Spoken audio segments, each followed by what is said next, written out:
Hola, ¿qué tal? Mi nombre es Diego Guerrero. Bienvenidos a Derecho a Debate TV. El día de hoy vamos a hablar de un tema muy interesante, biocultura. Un tema que se encuentra vinculado con el derecho y con otras disciplinas como la biología. Pero para conocer más de este tema, vamos a escuchar la opinión de Michelle Carrillo. Michelle, vamos contigo. Hola Diego. Amigos, el día de hoy vamos a tocar un tema súper importante, biocultura. ¿A qué nos referimos con este término? Nos referimos al sistema de relaciones que el ser humano, a través de todo su desarrollo histórico y social, a través de miles de años, ha establecido de forma estrecha con el entorno. La biocultura la podemos estudiar desde diferentes perspectivas. Una de ellas es la biología humana, a través del análisis de factores, por ejemplo, con perspectiva de género, edad, educación e incluso a través de las explicaciones tradicionales de los pueblos originarios.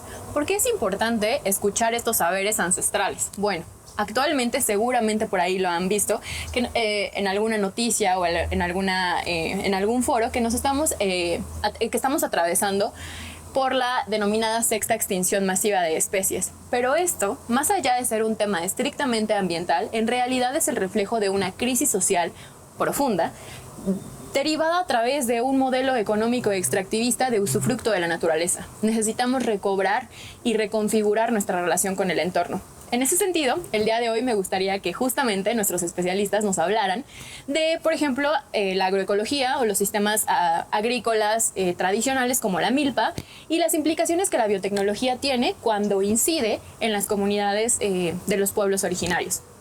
Entonces, bueno, pues vamos de regreso, Diego.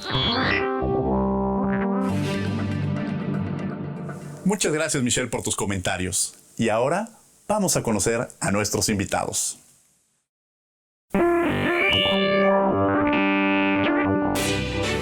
El doctor en ciencias, Sol Christians Nizawa, es biólogo egresado de la Facultad de Ciencias de la UNAM, donde actualmente funge como investigador adscrito al Jardín Botánico, desarrollando análisis de control de calidad y caracterización molecular de flora útil mexicana, y sus áreas de investigación versan en temas de etnofarmacología, fitoquímica, etnobotánica y fisiología vegetal enfocadas en la flora medicinal mexicana.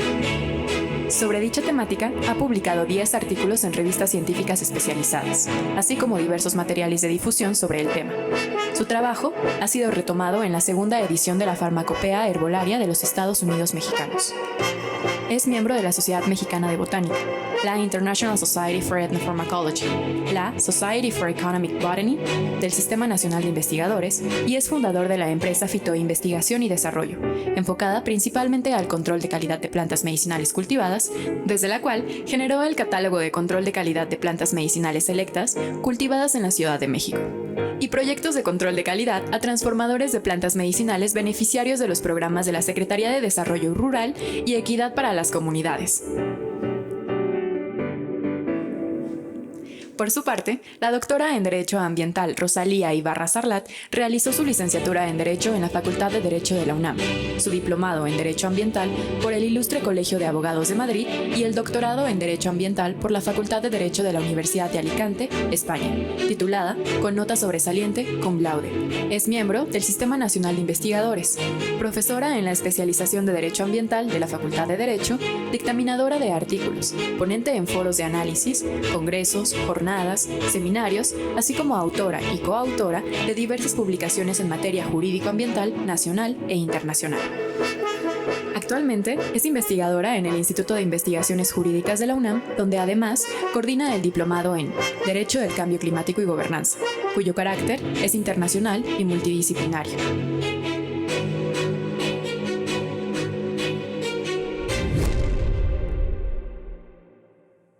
Bien, ya conocimos a quiénes son nuestros invitados. Los invitamos a que nos sigan en las redes sociales. Estamos en Facebook, Twitter e Instagram como Derecho a Debate. Y bueno, pues ya sabemos un poco de quiénes están frente a nosotros el día de hoy en las cámaras. Y la primera pregunta que nos surge cuando empezamos a hablar sobre el tema de biocultura, ¿qué significa Sol? ¿Qué podemos entender por biocultura? Bueno, desde el punto de vista que nosotros biología lo manejamos, es realmente esta interfase entre biodiversidad y cultura. ¿Biodiversidad? ¿Qué es la biodiversidad? Pues toda la diversidad justamente de seres vivos que compone un espacio, ¿no? Un territorio. En este caso, biocultura en específico, ¿sí? Es todos estos recursos bióticos, o sea, todos estos recursos naturales, pero de seres vivos que son manejados o son impactados por el ser humano. Eso es básicamente lo que englobaría este concepto para nosotros de biocultura. Y desde la parte jurídica, ¿cómo lo entendemos? Pues mira, de la parte jurídica en realidad no tenemos todavía un concepto reconocido, Sí.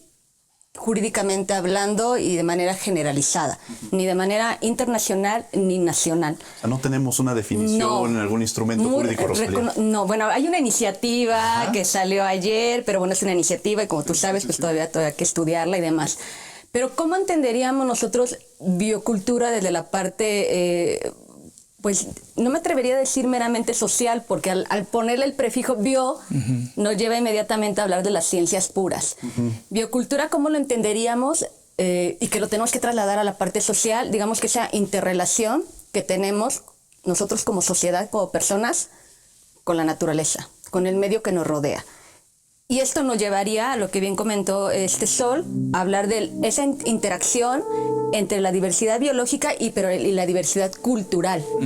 Y la diversidad cultural ya nos lleva a ver esos patrones, modelos, tradiciones, costumbres que nos llevan a ese trato y a esa interrelación que tenemos con la naturaleza. Y eso ya nos va a llevar a una parte social, porque esa cultura nosotros como sociedad la vamos moldeando para obviamente interpretar y mantener el comportamiento social.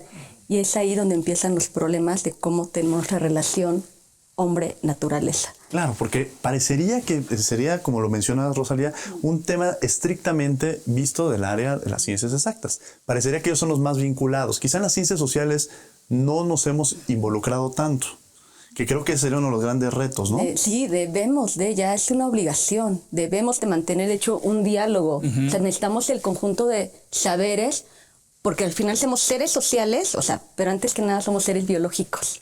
Entonces somos biológicos, nos manejamos en una sociedad, necesitamos esa interacción de saberes, porque estamos en un sistema complejo. Y eso obviamente tú lo conoces más, por supuesto. ¿Y para qué sirve solo entonces hablar de estos temas o por qué son importantes estos temas? Bueno, yo creo que la primera importancia de este tema básicamente es el país en el que vivimos. Creo que este tema toma una gran relevancia si pensamos que México es justo un país que está combinando una gran diversidad cultural con una gran biodiversidad. O sea, creo que es muy conocido esta frase que México es un país megadiverso. Claro. Se habla mucho por todos lados y justamente la conjunción de esa diversidad con esta diversidad que hay de distintas culturas, no sé, vistas, por ejemplo, no sé en derecho a lo mejor cómo funciona, pero creo que definiéndola como esta diversidad de lenguas, por ejemplo, que están dentro del país, y cómo todos esos grupos humanos moldean y modulan estos recursos naturales,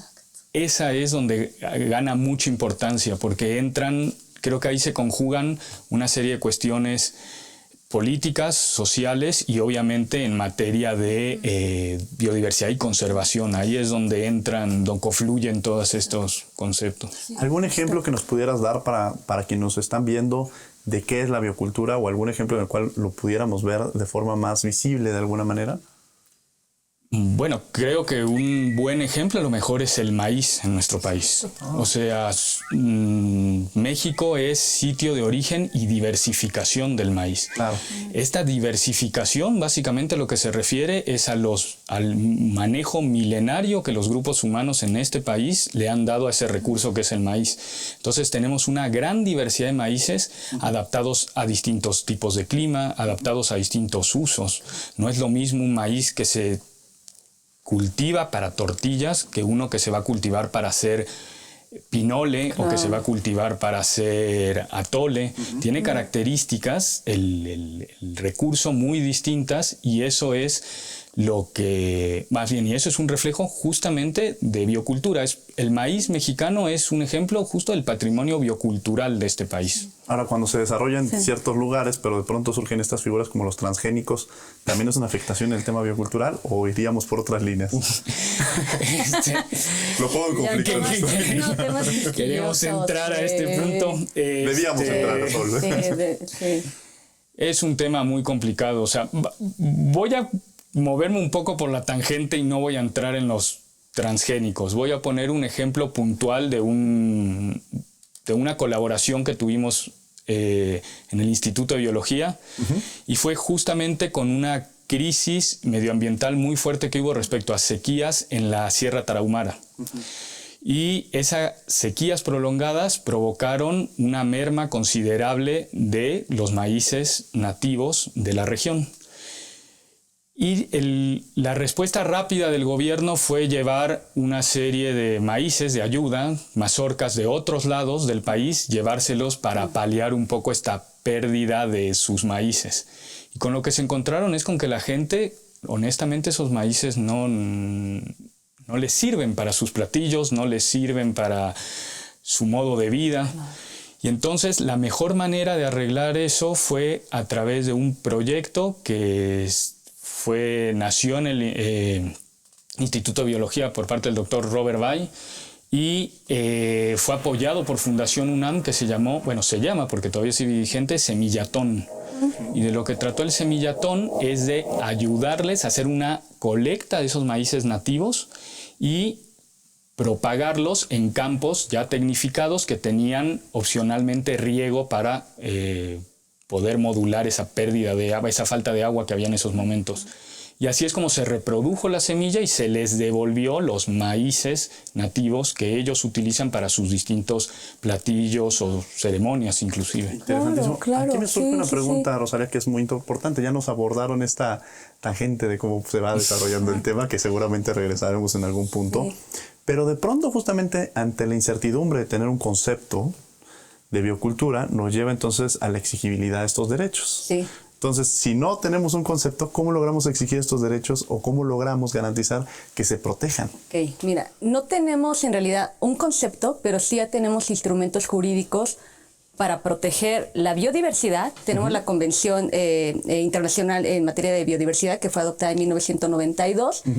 Y por otro lado, también tenemos instrumentos jurídicos para proteger a nuestros pueblos indígenas. ¿En qué sentido? Con sus costumbres, sus tradiciones, los recursos naturales en donde, digamos, de los territorios donde ellos están asentados. Tenemos el convenio de la OIT, el número 169. Eso internacionalmente. Nacionalmente, pues en nuestra Constitución también tenemos el artículo 2, que es: tenemos que garantizar la libre determinación de los pueblos y comunidades. ¿Para qué? Pues para que ellos puedan aprovechar sus recursos, para que los conserven, para que incluso todo ese conocimiento tradicional que se mantenga, porque es importante. Por otro lado, también tienes, digamos, todo este embalaje que tenemos jurídico para proteger a nuestras comunidades. Aquí el punto es, ¿cuál es la importancia de todo esto? Y yo sí voy a jalar un poquito el tema de transgénicos y también con un ejemplo. Y lo llevo al tema de cambio climático. En materia de cambio climático tenemos ahorita el problema de que justamente nuestros productos, nuestros recursos en materia de agricultura para satisfacer nuestra seguridad alimentaria y los cultivos están en riesgo. Sí. Están en riesgo por el tema de cambio climático. Y empiezan a venir políticas internacionales de implementar la agricultura climáticamente inteligente. Ay, como se muy amplio. No, es una cosa que de repente dices, bueno, está muy bien, es para que los cultivos empiecen digamos, ciertos cultivos o granos, etcétera, empiecen a adaptarse mejor, digamos, a los impactos del cambio climático y que esto nos favorezca y no nos ponga en jaque con nuestra seguridad alimentaria. Es implementar tecnología.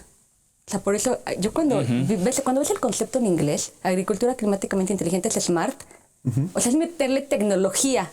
Y es dejar de lado justamente el manejo tradicional de nuestros cultivos. Entonces empiezan a meter tecnología y aquí, ¿quién entra? Justo dentro de esa organización, o sea, aquí participan un montón de empresas, organizaciones internacionales, ONGs, para echar adelante. Viene de parte de la UNESCO, de la FAO, perdón, viene de parte de la FAO todo esto. La idea fue buena, pero cuando empiezan a integrarse empresas, por ejemplo, que se dedican a lo que es a los fertilizantes estos que utilizan agentes nitrogenados, entra Monsanto, que ahora ya pertenece a Bayer. ¿Monsanto? ¿Quién es Monsanto? El que maneja el tema de los transgénicos. Okay, sí. Ajá, entonces ellos empiezan a integrarse en esta agricultura climática inteligente junto con la FAO, entonces ahí como que se pierde el objetivo principal. Esto entonces empiezan a plantear de que esta no es la mejor idea. porque entonces empieza a hablar de que, bueno, entonces que entren los transgénicos para hacer frente al tema del cambio climático, pero uno de los problemas que presenta también el transgénico es que generas monocultivo.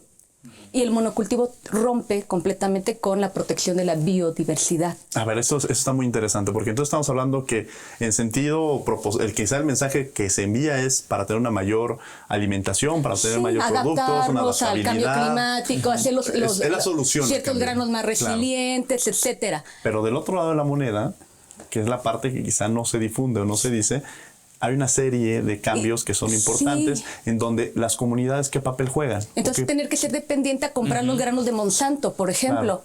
¿Y son incorporadas a las comunidades o son segregadas y entonces entran las grandes transnacionales y empiezan a participar directamente? Exacto, y ahí vemos con los conflictos jurídicos, ¿no? Porque tenemos que darles el derecho a la participación a la información.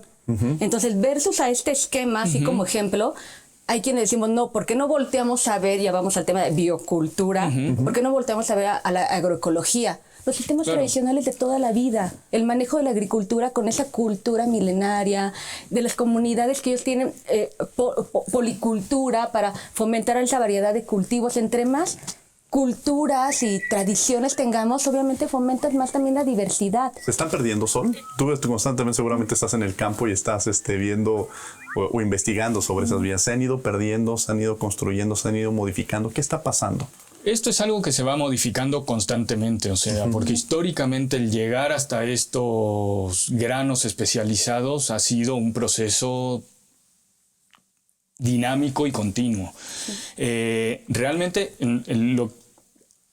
hay en algunos sitios pérdidas, eso es cierto, pero también hay mucho intercambio todavía de germoplasma entre los agricultores. ¿Germoplasma? ¿Qué es eso? Germoplasma, mucho intercambio de las semillas, generalmente. Todo ese material y esa diversidad, porque ese es otro tema, diversidad genética que existe en estos granos de maíz o en estos cultivos, todo eso está contenido al fin y al cabo, todos los genes en las semillas. Entonces ese intercambio de semillas que puede haber entre los agricultores realmente les permite hacer frente a estos retos del cambio climático. Y concuerdo totalmente contigo de que antes de ingresar una tecnología de afuera que responde a otro paradigma de agricultura que no es el nuestro, dependencia.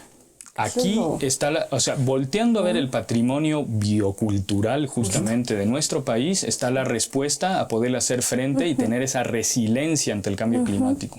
Sí, totalmente. No creo que necesitemos eso.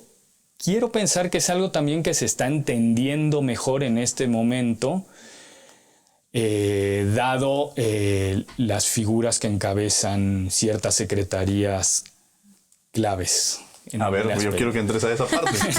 ya aprovechando ese comentario que haces, debido a que hay ciertas secretarías. ¿A qué te refieres con esto? Por ejemplo, la Secretaría de Medio Ambiente, Semarnat. El titular hoy en día es Víctor Toledo y es probablemente es el principal impulsor del justamente el conocimiento ecológico tradicional y de este concepto de patrimonio biocultural. Entonces, hay una manera distinta, creo, de pensar las cosas hoy en día como para poder hacerle frente a cuestiones agrícolas. Simplemente, no es tan simple, pero uno de los, a lo mejor, problemas es la instrumentación, ¿no? Justo de la que hablabas hace un momento. Que esa me preocupa. O sea, la instrumentación, regreso a esa parte. Sí. Tenemos la Constitución, el convenio 169 de la OIT. O sea, me parece que son de alguna manera ciertos instrumentos, pero todavía faltan. No, nos falta me parece mucho que se quedan como muy en el aire, ¿no? Sí, nos falta mucho la buena implementación, justamente hacer efectivo el derecho a la información, a la consulta previa informada. O sea, que todo consulta previa informada. Sí, o sea, que todo eso viene del convenio, el convenio 169, o sea, consultar a las comunidades, o sea, porque ellas tienen el conocimiento. Y esto realmente está vinculado muy fuertemente si es que queremos hacer frente a la crisis ambiental que hoy nos aqueja, o sea, en todos los contextos. Vamos a escuchar las voces universitarias. No te quiero quitar la palabra porque además quiero que nos platiques precisamente sobre esto de la consulta previa informada. ¿Qué sabe nuestra comunidad? Vamos a investigar cómo han aprendido, cómo han entendido este tema de biocultura, que yo estoy aprendiendo mucho el día de hoy. Estas son las voces universitarias.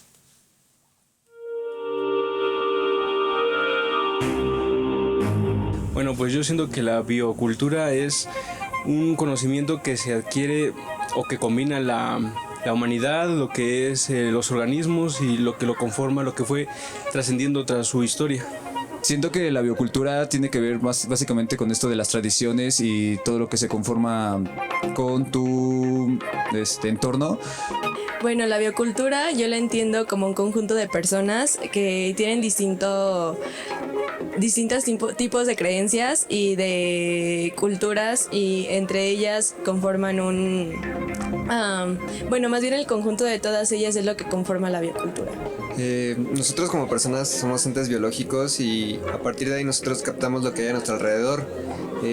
Con esto recaudamos información para saber acerca del medio y sobre nosotros mismos. Bueno, yo lo enfocaría un poco en la preocupación ambiental, o sea, la cultura que viene pues de saber lo que tienes que cuidar y cómo cuidarlo, en dado caso el medio ambiente, por ejemplo. La biocultura considero que es una parte que da vida a la cultura misma del individuo y la conforma, no sé, tal vez todo nuestra cotidianidad, por así decirlo, desde lo que pensamos, por qué lo pensamos, lo que hacemos, por qué lo hacemos, como todo lo que nos rige desde un sentido interior hacia el exterior. Pienso que es importante puesto que en la historia, así como vemos cuáles fueron nuestros errores pasados, así mejorarlos en el presente y no repetirlos en un futuro. La considero importante, claro que sí, porque es como algo de tu ser, algo que vas a tener siempre toda la vida y que desde pequeño te van inculcando, y lógicamente con eso vas creciendo y vas haciendo tu misma forma de pensar a través de los antecedentes que antes mencionan. Sí la considero importante porque es lo que es nuestro entorno social y es lo que construye lo que es nuestro país y a nosotros como una comunidad. Sí, porque a partir de ella siento que vamos aprendiendo y descubriendo nuevas cosas que nos permiten evolucionar. Uno de los problemas que estamos enfrentando hoy en día es, pues podría decirse que el medio ambiente, todas las complicaciones que se nos vienen por el trabajo que hemos estado realizando durante muchos años, y creo que crear conciencia con este tipo de cosas sería importante.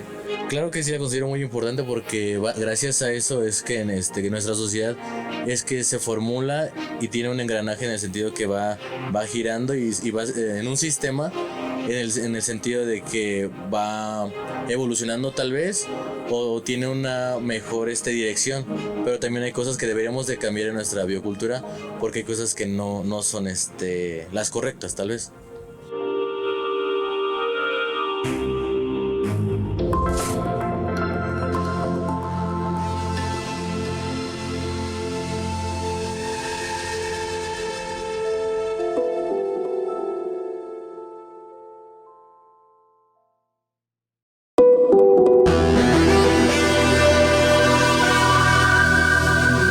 Muy interesante lo que opina nuestra comunidad en las voces universitarias. Estamos de regreso en Derecho a Debate B. Los invitamos a que nos hagan sus comentarios en las redes sociales, Facebook, Instagram, Twitter, como Derecho a Debate. Y bueno, estamos hablando de este tema tan importante que ya nos habló la comunidad sobre biocultura, que además es un tema que quizá lo hemos visto en algunos lados, pero no tenemos con exactitud incluso un propio concepto, y eso también nos lleva a entender que es muy amplio, pero también que muchas veces no lo acotamos, sobre todo desde la perspectiva jurídica. Quizá desde el área de las ciencias exactas es algo que ya van familiarizándose más, pero de este lado creo que falta meterle un poco más de interés en el tema, ¿no? Sí. Y en esa parte hablabas de la consulta previa informada. Sí. Sí, fíjate que esto, jurídicamente es algo que ya, se ha instrumentado mucho. Sin embargo, nos falta mucho el tema de una eficaz implementación. ¿A qué me refiero? Y vuelvo otra vez. Constitucionalmente, incluso tenemos nuestro artículo, ya vinculado con materia ambiental, tenemos nuestro artículo 4 constitucional, párrafo 5, derecho al medio ambiente sano, el artículo 2, de garantizar los derechos de las comunidades y pueblos indígenas, su libre determinación de los pueblos, exactamente, para conservar sus recursos, etcétera. Tenemos el artículo 6, derecho a la información, participación. el artículo 17, el acceso a la justicia y todo eso, incluso nos vamos a instrumentos internacionales, ¿no? Que bueno, México no ha ratificado el acuerdo de Escazú, que justamente lleva a implementar el derecho a la información, participación y el acceso a la justicia. Ok. Es un acuerdo que se ha dado de manera internacional y México no lo ha ratificado. Sí lo firmó, pero no lo ratificó. No. ¿Cuál es el punto? También es cierto que es, bueno, ok, digamos que lo ratifica, pero ese no es el problema. O sea, no nada más de tenerlo en papel y firmar, no que realmente se haga efectivo, porque constitucionalmente lo tenemos. Claro, o sea, tú dices, bueno, necesitamos el tratado internacional. Constitucionalmente, nacionalmente lo tenemos. Ya la reforma del 2011 nos permitió llegar a eso, ¿no? Exactamente. Porque ahorita dicen, es que no tenemos el acuerdo de Escazú ratificado. No, pero constitucionalmente ya tenemos esos derechos humanos. O sea, no necesitamos incluso otro instrumento internacional. Obviamente eso daría más fuerza, por supuesto. Pero no agarrarnos de ahí. O sea, constitucionalmente se debe de ejercer ese derecho.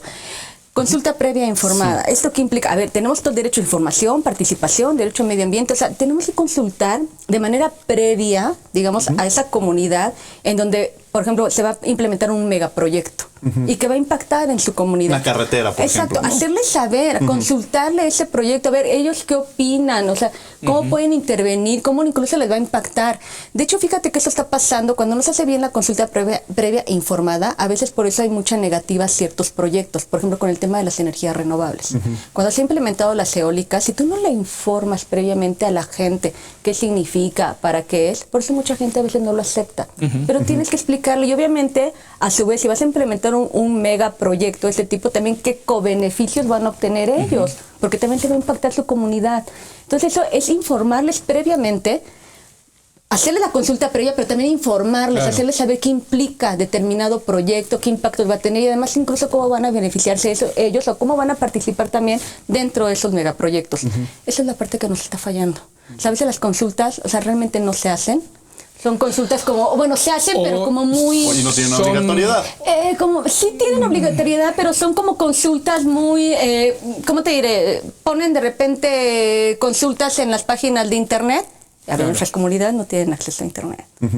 Y contestan 3, 4, 5, a lo mejor quien pueda. O no se le consulta a toda la comunidad, que eso es importante. Además, también, exacto, a determinados sectores. Bueno, supongo que en derecho agrario es complicadísimo explicar, pero... solo se le consulta a los ejidatarios y no a los avecindados, cuestiones por el estilo que llevan a que 5 o 6 personas de la comunidad tomen una decisión por el resto. Y muchas veces consultas que de por medio, en el caso de proyectos de esta índole, tienen un componente económico que no es claro para el resto de la comunidad y solo para un grupo pequeño. Exactamente. ¿Qué sugieres, Sol? O a veces nada más se consulta a los propietarios nada más de la tierra, que tenemos a veces en el derecho agrario y tenemos un problema. Y luego el propietario no está, o el propietario no está enterado, ¿no? Pero es el que se le consulta, porque es el tenedor de la tierra. Que ahí tenemos todo un vacío jurídico y tremendo que no tenemos bien estipulado un montón de Cuando cosas. deberíamos tener una gran importancia sobre el derecho agrario, que sería una de las materias prioritarias, sobre todo por las condiciones en las que se encuentran, y que creo que efectivamente son las materias que quizá ha estado resurgiendo, como tú lo decías, en el tema energético le ha empezado a dar prioridad, pero todavía falta mucho porque empiecen a trabajar y sobre todo los estudiantes de derecho que nos ven, pues que sepan que es un nicho muy importante en el que se puede trabajar, se puede fortalecer y que se necesita como país, ¿no? Y que la universidad lo tiene que hacer porque es una de las partes de las responsabilidades sociales que tenemos como institución. Por supuesto. Cuando hacemos una ley, los abogados generalmente empezamos a trabajar en las leyes y dejamos de un lado, no todas, pero muchas veces a los actores, a los que están vinculados. Y ahí te preguntaría precisamente, Sol, ¿qué se tiene que hacer? O sea, en esta parte, bueno, ya dijimos cuál es la problemática, pero llevándolo precisamente al terreno de la realidad de lo que sucede, ¿cómo lo podemos o qué se debería hacer para que pudiera ser efectivo? Yo creo que el punto clave es esto que mencionabas de informado. O sea, que haya una información previa y una información completa. Entonces, pues generalmente como se toman las decisiones de manera racional, es teniendo toda la información sobre la mesa. Entonces, una manera que puede ser muy práctica de llevar y de hacer una consulta realmente previa, informada, es llevar a través de talleres a las comunidades donde se aterricen los conceptos a un lenguaje también que sea comprensible por todo el mundo. Y no solamente se hable de los pros de un proyecto, también se hable de las posibles contras o de los riesgos que hay. ¿Y quién debería informar de esto? Bueno, buena pregunta. Definitivamente la secretaría o las personas involucradas en el desarrollo de ese proyecto tienen que estar presentes. Pero ahí es donde de nuevo retomo esa invitación que haces a la comunidad universitaria, donde la comunidad universitaria, gente que tiene experiencia en las distintas aristas que un proyecto, un megaproyecto puede tener, sean también partícipes de esta explicación a la comunidad.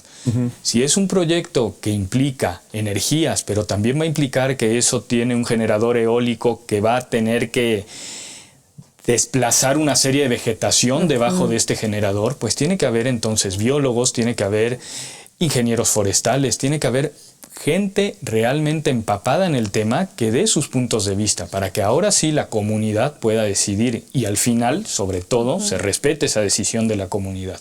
Sí, que sea real, que no se vuelva como una especie de pantalla de lo que realmente sucede, porque esas consultas previas informadas, los órganos jurisdiccionales ya han hablado al respecto, los no jurisdiccionales hay recomendaciones en torno al tema de que se deben llevar a cabo, respetando esta parte de la cosmovisión de las comunidades, ¿no? De que hay un vínculo estrecho entre las comunidades y el territorio, y que si va a entrar esta parte de, pues de alguna manera una afectación, que ellos tomen la decisión o que de alguna manera estén involucrados, cosa que como ustedes nos dan a notar, no se hace y en las ocasiones en las que se hace, pues simplemente no es la realidad de lo que está sucediendo y sobre todo esta consulta que justamente arrope a los verdaderos actores de la comunidad y no a pequeños grupos que al final no se sabe si realmente son los intereses de la comunidad o intereses individuales que llevan atrás de, como usted lo decía, en estas construcciones o demás, pues llevan intereses particulares y no comunales, ¿no?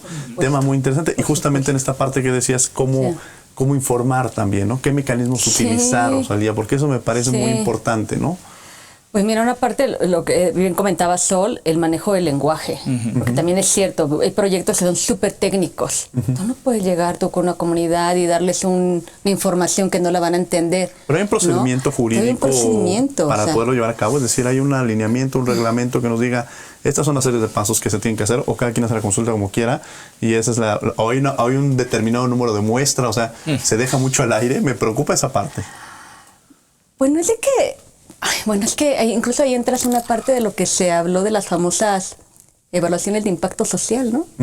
Que de hecho vinieron con la reforma energética y tal, cuando las lanzan no tenían ni idea de cómo hacerlos, o sea, qué lineamientos, qué patrones, o sea, como que todavía no está totalmente bien estipulado cómo hacer esas consultas.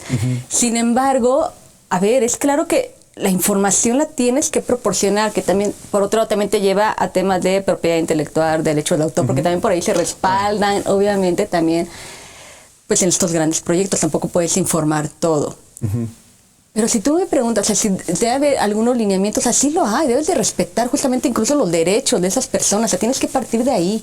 O sea, respetar sus derechos, pero en todos los sentidos, sus derechos humanos, informar, participar, ser parte de esos proyectos que tienen o sea, todos los derechos humanos que engloba a todas estas comunidades. O sea, tendrías que partir desde ahí. Y quizá yo lo voy a llevar un poco a mi cancha académica, que es el tema de los derechos culturales y justamente el patrimonio cultural inmaterial. Estas comunidades que hacen que el pozol maya, o sea, esas descubrimientos o creaciones de las comunidades que deberían tener una protección en el ámbito de propiedad intelectual, pero que con el argumento de que los derechos colectivos no se logra garantizar o no se logran proteger esos derechos. Es decir, en el tema me parece que, salvo su mejor opinión, muchos de los temas se quedan en el aire, sobre todo en la protección. O sea, la forma de garantizar estos derechos. Porque siempre hay, por estos intereses, por lo que vemos un tema, y por lo que estamos viendo, es un tema que está vinculado con, va a parecer, pero sí con intereses muy ajenos a las propias comunidades, intereses de grandes transnacionales o de grandes empresas o de grandes actores, que lo que último que les importa es esto, ¿no? Sol, un poco pasa ese escenario. Pasa mucho. Pasa mucho. Yo decía un poco de forma elegante y tú me importas.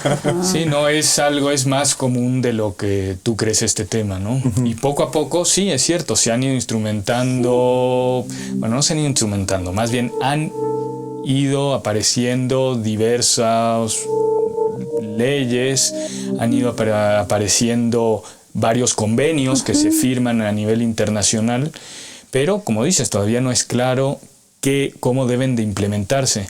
Y pasa mucho porque, bueno, hay un ejemplo que ahora debe haber sonado, bueno, yo esperaría que sonara más, que es una variedad, por ejemplo, de maíz que produce raíces adventicias. ¿Qué significa eso? Sí, a eso iba, porque ya... Son raíces que salen por encima de la tierra, en este caso. Si uno se imagina un maíz y uno piensa en la planta, tiene como una especie de secciones, ¿no? La va formando, como si fuera una caña de azúcar. Y en el medio de cada sección, sobre todo en la parte inferior, cercana a la tierra, produce raíces que no están enterradas, que son aéreas, y estas raíces aéreas están recubiertas de un mucílago, de una especie de gel, que tiene la propiedad de albergar bacterias nitrificantes, o sea, puede absorber o puede captar mejor nitrógeno, y eso inmediatamente implica en un mayor, se traduce en un mayor rendimiento de la planta. Bueno, este tipo de descubrimientos, ¿quién los regula al final? O sea, ¿quién protege a esa comunidad que durante años ha seleccionado el grano y ha logrado que aparezca ha propiciado la aparición de esta característica inusual que tiene un potencial agronómico brutal? ¿Quién protege ese germoplasma?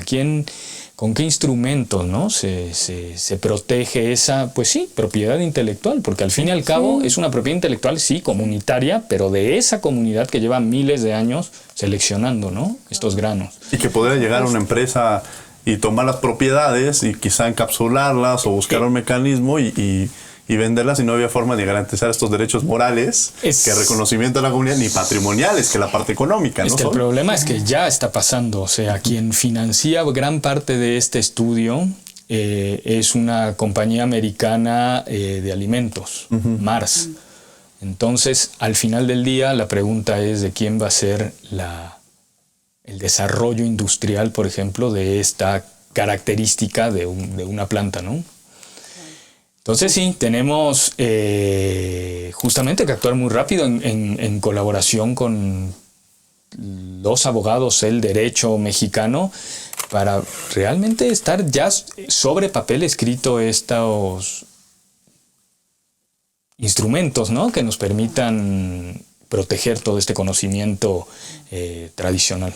Es un tema muy interesante que definitivamente vemos que son las farmacéuticas, las transnacionales, las empresas de moda, quizás las empresas de discos, las que se ven beneficiadas y donde se deja a un lado, en mucho, ya no un poco, como decía yo al principio, retomando lo que dice Sol, en mucho, el gran problema al que nos enfrentamos, y que de alguna manera este trabajo que se debe realizar entre diversas disciplinas va a ser algo que nos va a ayudar muchísimo y que pues desde luego desde este espacio también estamos promoviendo para que se haga en conjunto. Vamos a descubrir un derecho el día de hoy. Estos son Descubriendo tus Derechos, y regresamos a las cámaras de Derecho a Debate.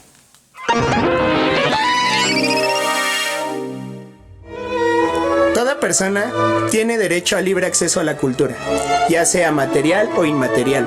Y lo que entendamos por cultura. Aquí se encuentran también el derecho al arte y la ciencia, en los cuales queda prohibida además todo tipo de censura. Las autoridades, en el ámbito de sus competencias, protegerán el libre acceso, desarrollo y difusión de estos derechos. Claro, es nuestra responsabilidad exigir que se cumplan.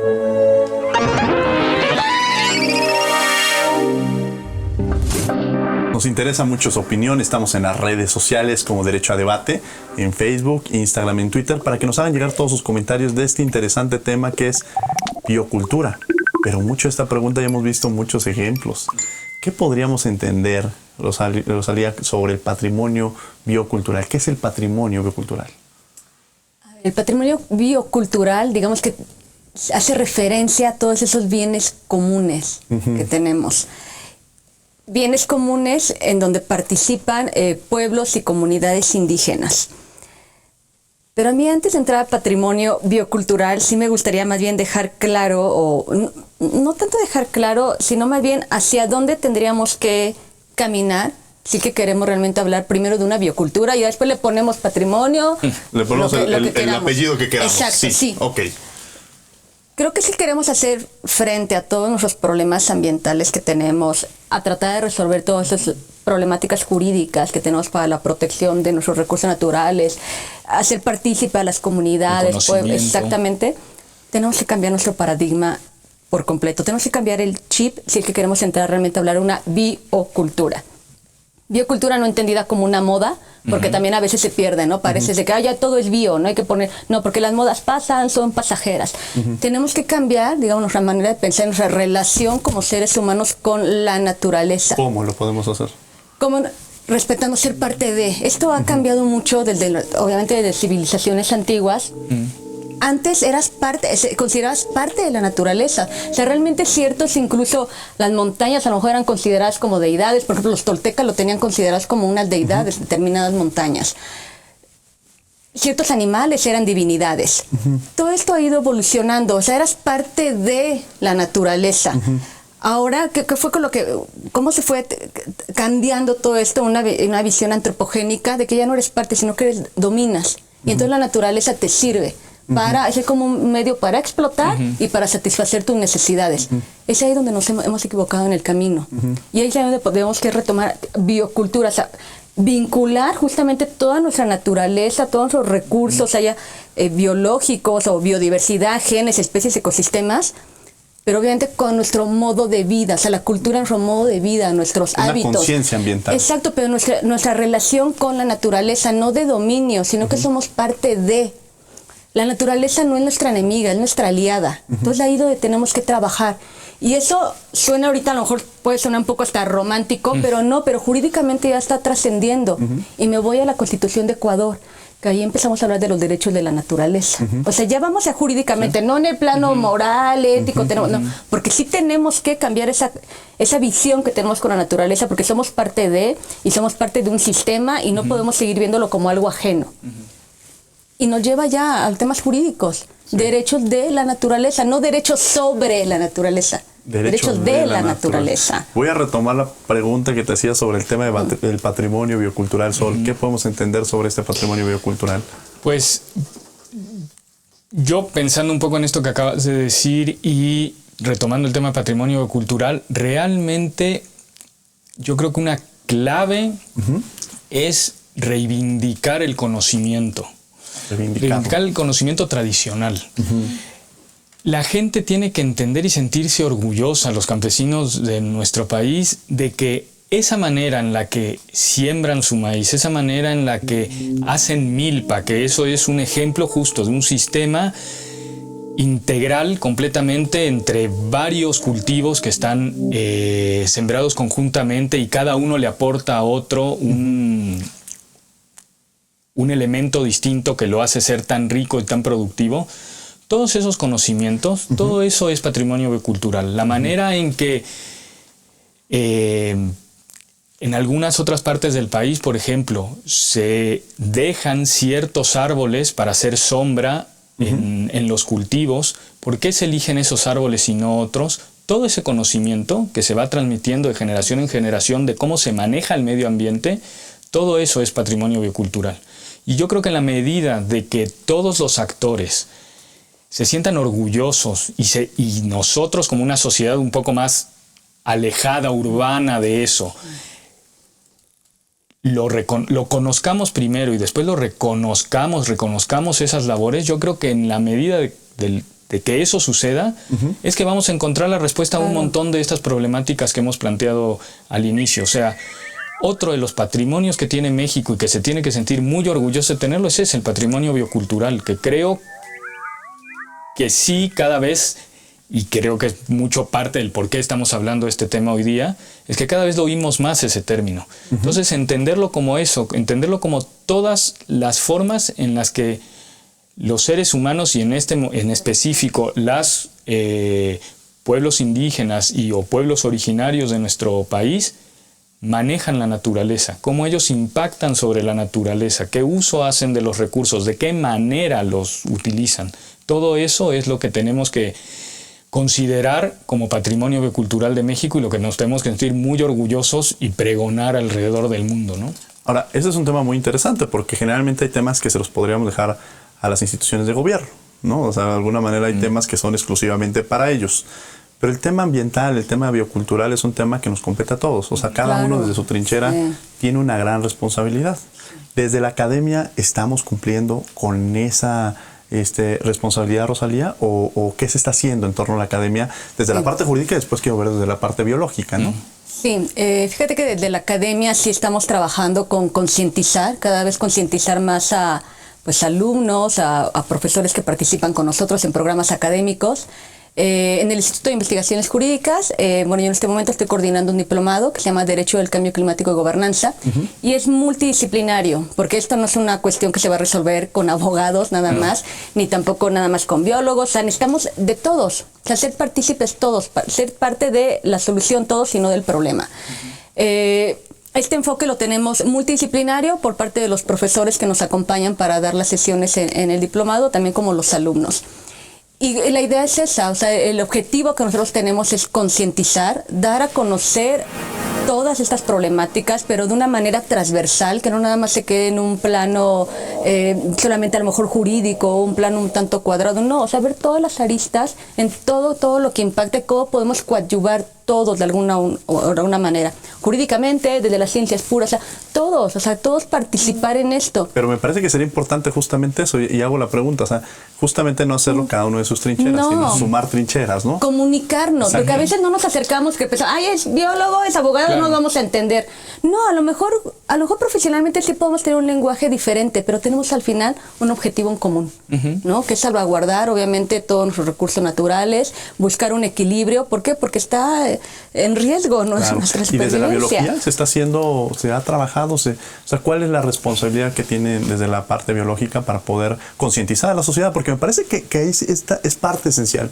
Decían hace rato, entender no al ambiente, el tema ambiental, desde una perspectiva de que cómo lo utilizo. Sino como parte de nuestra vida. Es un tema de concientización. Sí. Desde la parte de la biología, ¿qué se está haciendo? Pues desde la parte de la biología tenemos desde lo básico, que sería justamente conocer esa biodiversidad, pero ahora esa biodiversidad también entendida junto con estas formas de manejo de la biodiversidad. Pero justo el cambio que está viendo ahora es no quedarnos solamente en enlistar una serie de cuestiones y recopilar el conocimiento, sino poderlo transmitir a la sociedad. Si nos están viendo desde sus casas, ¿cómo podrían trabajar o cómo podrían fomentar o cómo podrían contribuir al tema que hemos abordado el día de hoy de la biocultura? Desde las casas, yo les diría ser un poco más conscientes de los productos que compran. Ver este trasfondo biocultural detrás del producto. No es lo mismo una tortilla de Maseca de tortillería, sí en sus posibilidades económicas está buscar una tortilla hecha con un maíz tradicional de una región en específica de México. No es lo mismo una bebida hecha de manera masiva por una compañía que se dedica a hacer bebidas, que buscar bebidas típicas, inclusive pueden ser destilados, ahora que está tan de moda un montón de destilados, que tengan detrás esa información extra. De qué, por ejemplo, especie de agave fue producido, ¿eso lo maneja una comunidad o es una cuestión plantada en general? O sea, creo que ser un poco más conscientes con los productos que compramos y sobre todo reconocer ese valor agregado que deben de tener estos productos que tienen ese bagaje biocultural detrás. ¿De dónde estamos comprando nuestros productos? Y ahí se abre todo otro debate nuevo de cuánto vale realmente tener una información completa en las etiquetas de los productos que compramos. Y a veces eso es algo también que estamos desde la academia impulsando mucho en las comunidades. Que esos productos que ellos están generando tengan detrás, a través de lo que ellos conocen y de lo que los podamos ayudar, tenga detrás esa información que es extra, es gratuita, es información que ellos ya tenían, pero que es información que al público le dice mucho y que al público que lee esa información le va a poder permitir decidir comprar uno u otro producto y le va a permitir valorar justamente esta conocimiento tradicional y toda esta impronta biocultural que un producto lleva detrás de su manufactura y de su comercialización. Sí, que primero podría ser vamos a consumir al mercado sobre ruedas, de alguna manera decirlo, que eso sería una forma de contribuir, consumir este tipo de productos. Y es decir, en estos cambios culturales que se van construyendo, pues estamos contribuyendo de alguna manera. Y de mencionar algo muy interesante, si voy a los clásicos supermercados, pues de alguna manera si tiene la etiqueta que me dice cuál fue el trasfondo, me permitiría a mí como consumidor. Pero no está regulado esto, Rosalía. No hay una regulación respecto al tema que debería existir. Debería de existir. Siempre te cae la pregunta de la falta de regulación. Es que es eso. Todo está en el ser y en el deber, se vuelve muy complicado. Exacto. Y volvemos al derecho a la información, etcétera. Pero la información llega sesgada. Claro. De hecho, le quitaron información. Hubo una polémica, de hecho, incluso creo con Zagarpa, algo pasó. Modificaron la etiqueta para señalar que un producto tenía transgénicos y ahora ya no queda claro, ya no te queda claro qué contiene, qué no, y además como, lo pusieron algo como muy técnico, no recuerdo cómo fue el cambio. ONGs, ¿no? Y entonces algo modificó, ¿no? OGM. Se usan las siglas. Pero mucha gente sabe qué es eso. Tú ves y ves un OGM. Mucha gente que no sabe. Hay un reglamento o hay algo que dice que tienen que informar. Tienen que informar. Pero sí, de hecho las etiquetas son como muy, la información es muy engañosa a veces. O sea, luego no llega a todo el público. O sea, la etiqueta, la información que viene a veces es sumamente técnica. Y tú como consumidor sí tienes derecho a saber qué estás comprando para que también te vuelvas en un consumidor responsable. Porque esa es la parte. Por ejemplo, explicar desde el inicio que cuando uno compra un producto y lee los ingredientes, están acomodados en el orden de proporción, ¿no? que tiene en el producto. Entonces, si esa parte no entendí cómo que están ordenados. Por ejemplo, tú compras una bebida sabor naranja. Y si el primer ingrediente en esa etiqueta dice azúcares, quiere decir que el mayor porcentaje son azúcares. En cambio, si ese producto lo primero que dice es jugo de naranja, lo que estás comprando es jugo de naranja natural.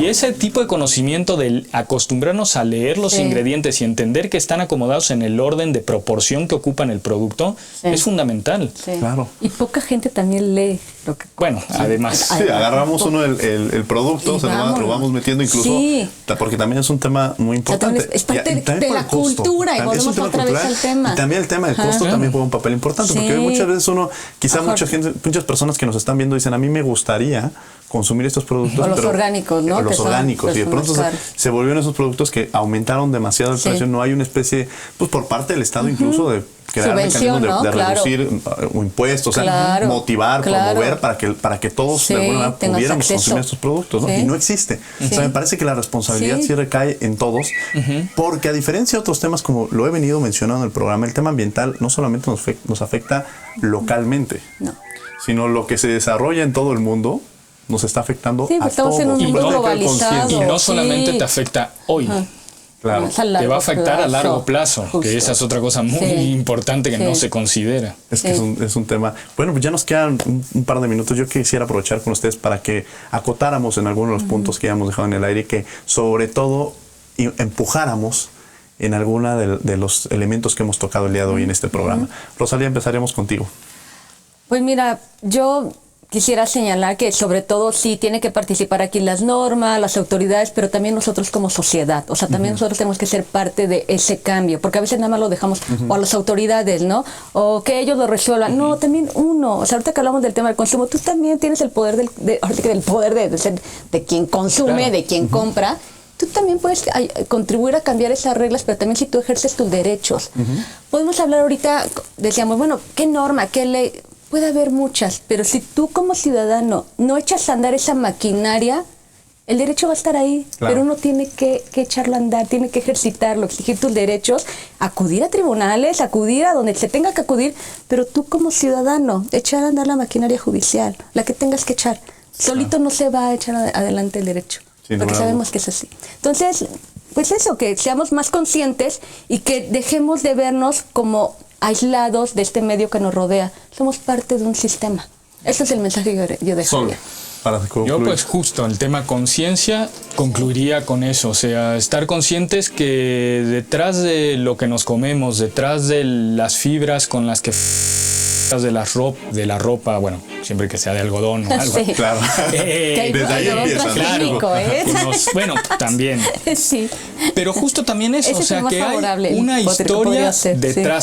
detrás, o sea, detrás de esos esquites que se van y se comen una tarde en un puesto caminando por la calle, hay toda una historia de por qué ese maíz que se están comiendo llegó a ser el maíz idóneo para los esquites y no otro. Entonces, tomar conciencia y enorgullecerse de eso, de ese patrimonio biocultural que hay detrás de muchísimos recursos naturales de este país. Pues muchísimas gracias, Rosalía. Al Muchas gracias por haber estado con nosotros. Gracias por la invitación. Sol, muchas gracias. Gracias por la invitación. Agradecemos a Michelle Carrillo por sus comentarios. Y bueno, los invitamos a que sigamos en este debate en las redes sociales, a que nos hagan llegar sus comentarios en Derecho a Debate en Facebook, Instagram y en Twitter. Y les agradecemos que hayan estado en una emisión más de Derecho a Debate.